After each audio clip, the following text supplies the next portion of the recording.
Hello, everybody. Today we have with us Jyotsna Kedar. So we call her Jo. Kids call her Miss Jo.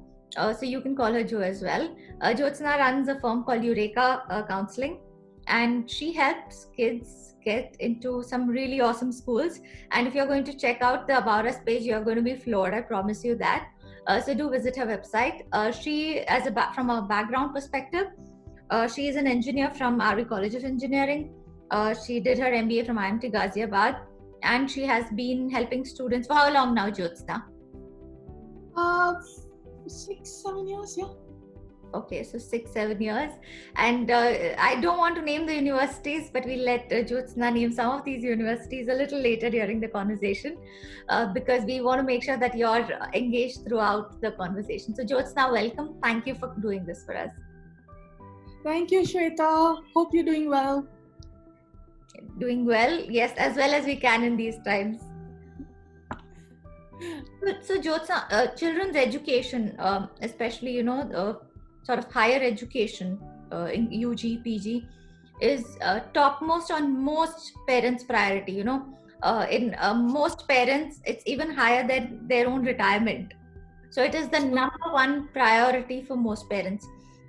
And you are sort of guiding them through this very confusing time because kids at that age, and also at a time like this when when we're talking to a lot of parents who are really scared to send their children abroad. So what is your sort of insights on this? What's your experience been? This as such is the most uncertain times ever in terms of, you're right, it's teenage and kids are already very confused and things like that, but the corona has actually turned things upside down. Honestly, Shweta, this is supposed to be my most easy time because this is the time that I have like downtime. I don't have to work because grade 12 is all done and they're all in the phase of thank you Miss Jo, bye bye Miss Jo, and grade 11 and below are all preparing for their exams. But things have been so crazy. I have been the busiest now because grade 12 is very confused. Do we go, do we not go? There are kids who are thinking of deferring their admissions. By deferring, it is you've already got an admission, you tell the university I can't come this year, I'll come next year. Okay, so nothing changes, but only thing is next year you have to go to the same university for the same program. So kids are thinking about deferring, and the current grade 11, I feel like I call them my Bakra batch. Poor things, it's very confusing for them. SAT got cancelled. Will SAT happen? Will it not happen? Universities have not given us any clarity. Some universities are now coming out and telling us that, we're not going to have, we're making SAT optional. But, that's still very confusing for the kids. And schools, everything is online. Schools don't know how they're going to calculate their predicted. So, yeah, it's not been a very good time. But talking about, are the kids still going? Yeah, they are, because these are the kids who've been planning since 9th grade. If you are aiming for a big name university abroad, you start planning in 9th grade. So these are hopes and dreams that have built up for a long time, and they don't want to give up. But like I said, there are kids who are deferring for multiple reasons, and parents also who are like, in two states of mind. Do we send, do we not send? But in terms of corona, some of the parents that I've heard are like, there's corona here also. If he goes to Christ also, he'll have to face that. If he goes to Toronto also, he has to face that. So, yes, the proximity is there and there's a sense of peace of mind, but when a child has worked so hard, they don't want to let go of the dream. Yeah, but we're also hearing from universities that a lot of these courses either are online or will be online. So in that situation, then how are kids dealing with that? Because that may mean that they start off here and then go later. Yes, some of the kids who are differing for that reason. Like parents are thinking about financials and not letting the child go, but kids are like, Miss, first year is when we get to party. And if everything is going to happen online in the first semester, how will we party? So, yeah, that is a concern. But yes, In terms of financials, also a lot of kids and parents are against the fact that even though it's online, if the fees is the same, then is it really worth it? But yes, most probably first semester is going to be online for everybody. Across the board, right? Yeah. So that's what we are hearing as well. And with no relief in fees, of course, that's something that parents and kids both are reconsidering for different reasons. Although, like you mentioned, I was about the other reason. But yeah, so you said they start preparing right from ninth grade, right? So how is it that they start preparing from ninth grade? How do you assess what kind of courses they should take? What is the sort of background with which you start talking to them? Okay, so in ninth grade, actually till 11th grade, sometimes there are kids who don't know what courses they want to do. So, and that's completely fine. We need to have a little more clarity on which country they want to apply for. And at ninth, they are like, yeah, we are open for everything. So in the US, honestly, US and Canada, you don't need clarity. Even in 12th grade, you can go for you can go to any university undecided. They'll allow that. So what you start doing in ninth grade is start building your CV. You start working on things that you like, adding things to your personality, adding things to some social service activity to showcase that you're actually socially motivated, and it's not just about yourself. Then if you say, oh, at the moment I'm interested in biology, then start gaining experience in biology. It could be through reading research papers, working under somebody who's into research, or it could also be like my medical kids tend to shadow doctors. Engineering kids try to work on robotics projects, things like that. So just start adding value, and it need not be just your subject. It can be dance, drama, music. Everything is appreciated in the US. You don't have to do things planned according to what subject you want to study. That is more UK. So these are the things kids start in ninth grade, because universities ask you for what all have you done since ninth grade.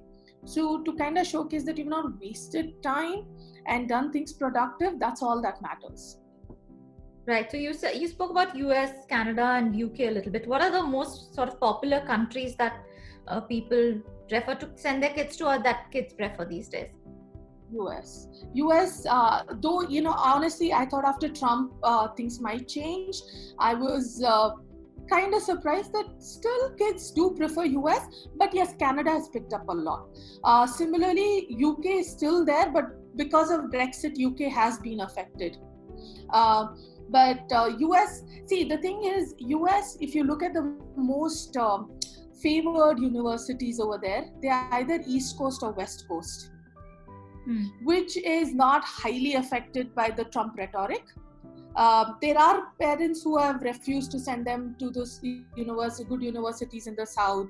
But if it's California and your, Boston area and your New York area, kids are still going there. But yes, Canada has definitely picked up. Everybody, I personally suggest to all the kids, even if you don't want to go to Canada, let's apply to Canada, so that you have that buffer and a peace of mind in a place where everybody seems to be very happy. Okay, so you did mention some of the places where kids have gone or they prefer. Which are some of the universities or schools that your kids have gone to? I know you call them your kids, which is why I'm saying your kids. Okay. See, the thing is, if you talk in general, the Ivy dream is always there. The Stanford dream is always there. My kids have gotten to every place. I have Stanford, I have New York University, I have Columbia, I have Dartmouth, Duke, Emory, USC, UCLA, Berkeley, everywhere. See, it's I have a range of kids. I usually don't pick kids on their academic capability. I pick kids who are passionate about it. I feel like every child deserves help if you really want help. So I have kids who've gotten to even Bryant and Colby and which university universities others might not have heard of. I mean, there is of course the Ivies in Chicago and UPenn that everybody has heard of, but yeah, so they're everywhere. So I have my kids everywhere. And of course, in Canada, UBC, U Toronto, UK, I have LSE, UCL, and these are the big names. Yeah. Okay, fantastic. It's so nice to hear these names. So, is there sort of a scholarship that is available to kids, because that's something that kids can work towards as well? Okay, so all the big names that you hear of before you start doing research. See, most of the people before they start doing research, they know only of the Ivies and Stanford. And Indians, NRIs know about Berkeley. Okay, the big name universities, or even in UK or LSE and all, they don't give you much of a scholarship. They give you something called the need-based scholarship. Okay, and the Indians, that at least the ones I have interacted with and I've worked with, they come from money to be able to think of going into places like this. So you cannot actually apply for a need-based. But sometimes maybe you do, maybe the same parents have a financial situation, or they have 4 children, or they have twins. Mm-hmm. So then you can still ask for need, but they don't give you merit-based scholarship for Indian citizens. Okay. Now I have US citizens, it's a different story for them. And see, if you know, in most of these international schools, half the kids are US citizens.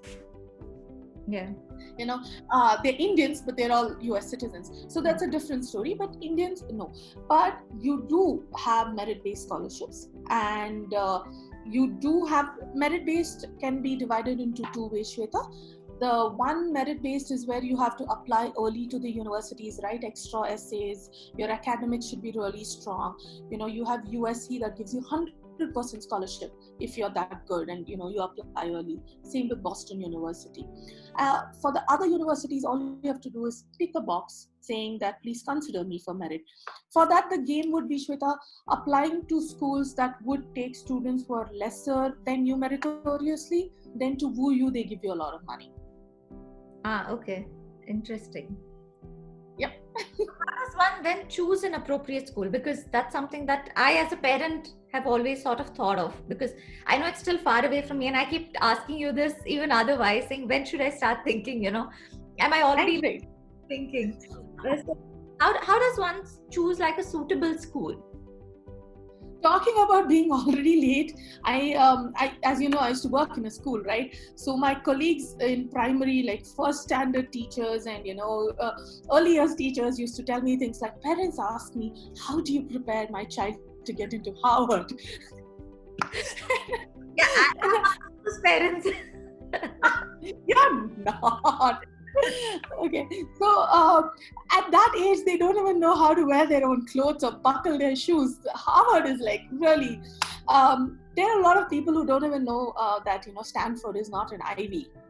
They can't. They usually used to ask things like, "I want my child to get into an Ivy, which is Stanford." So once you start doing research, is when you realize things like this. Now. So how do you choose a university? I personally think it should be the right fit for the child. Most of these universities are very good. See, the top 20 are technically top 1. Because you have to rank. Would you say in a ranking, Stanford might come 5 and Harvard might come 6 and Princeton might come 1? Does that mean Harvard is 6th? So the top 20 are the same. Similarly, next 20 are the same. So at that point, usually students start looking at things like, I always say, look at the extracurriculars also. Look at the other programs that you would want to go. Look at the location. Usually a lot of kids like going to California. Okay, UCs is something most kids apply. But there are some kids who say, no, I don't want to go there. I'm an East Coast person. So so it was very surprising initially for me, but there are some kids who are adamant, no California. So you look at the location. Sometimes parents, Shweta, start looking at relatives. I have a relative here, I have a relative there, I have a family friend here.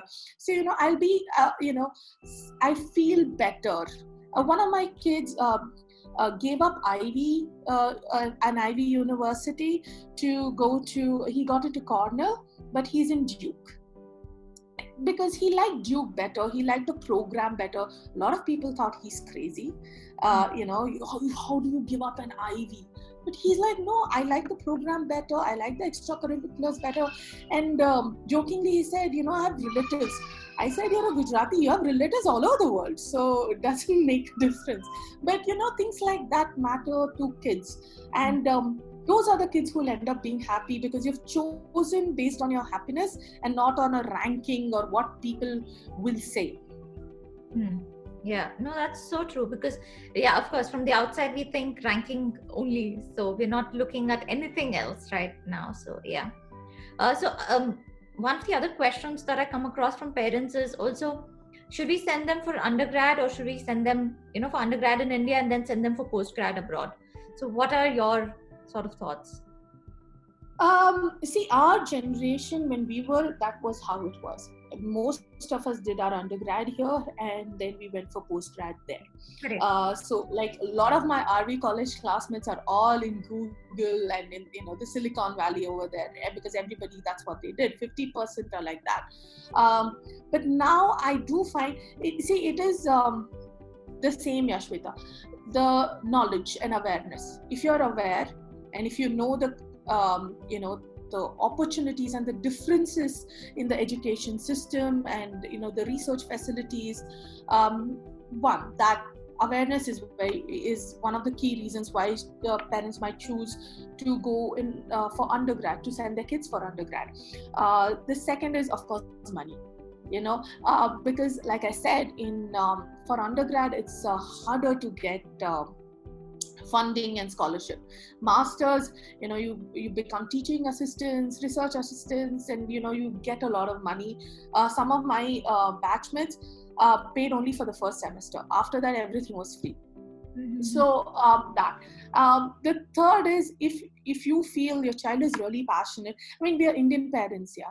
If we think our child is really passionate and is willing to give their 100% and they really want this, people sell their property to send for their children's education. That's a very Indian mentality, so you can't change that. So yeah. Great. I think so many questions that I face from clients on kids' education when we do their financial plan. And of course, some of these questions that even I had, but I hesitate to ask, have been answered. So thanks so much, Jo, for being with us and answering these questions and helping all these kids get into these fantastic universities. And for people who would like to get in touch with Jo, please connect with her on Facebook, Twitter, LinkedIn. You're there everywhere, right? Yeah. Okay. I'm there on Facebook, I'm there on the Insta, I'm there where kids are there, yeah. Okay, so my kids are the ones who are like, Miss Jo, you have to be on Insta. Miss Jo, you have to be here. Okay. Okay, so website is the easiest way to get in touch with her as well, Eureka Counseling. We will be writing that in our bio as well. So do get in touch with her if you have any further questions. Thank you so much, Jo. It is a pleasure. Thank you, Shweta. Bye.